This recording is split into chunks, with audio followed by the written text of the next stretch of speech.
Lok Sabha vote পর্ব মিটতেই বুধবার সকালে রঘুনাথগঞ্জের রাধানগরে তৃণমূল ও সিপিএমের মধ্যে গণ্ডগোল, এলাকায় উত্তেজনা।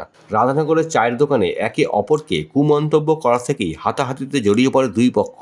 জঙ্গিপুর পুরসভার পূর্বপাড়ের টাউন সভাপতি তথা ১ নম্বর ওয়ার্ডের কাউন্সিলর ফিরোজ শেখের ভাই ও ওয়াসিম শেখ দলবদল নিয়ে হামলা চালায়।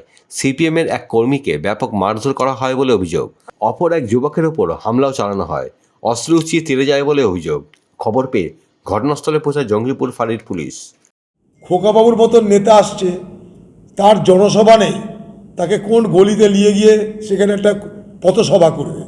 সেই পথসভার লোক আসছে সারা মুর্শিদাবাদ থেকে।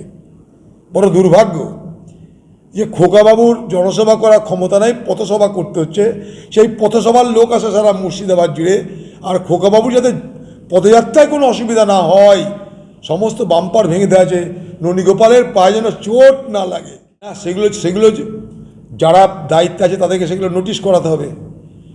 এগুলো তো আমাদেরকে, যারা দায়িত্বে থাকবে বা যারা এলাকায় থাকবে, আমাদের পার্টির ওয়ার্কাররা বা যারা ভোট করে, তাদেরকে এগুলো কেন্দ্রীয় নির্বাচন কমিশন নোটিশে আনতে হবে। ওরা তো চেষ্টা করবেই।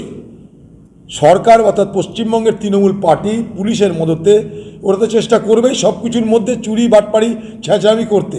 সেই ছ্যাঁচড়ামি যতটা ঢোকা যায়, 100% সব কিছু ঠিক হয়ে গেছে কথা বলছি না, কিন্তু একটা কথা কি, মুর্শিদাবাদ জেলায় কোনো বুথ তৃণমূল দখল করে ক্যাপচার করে ভোট করেছে এরকম খবর আমাদের কাছে নাই।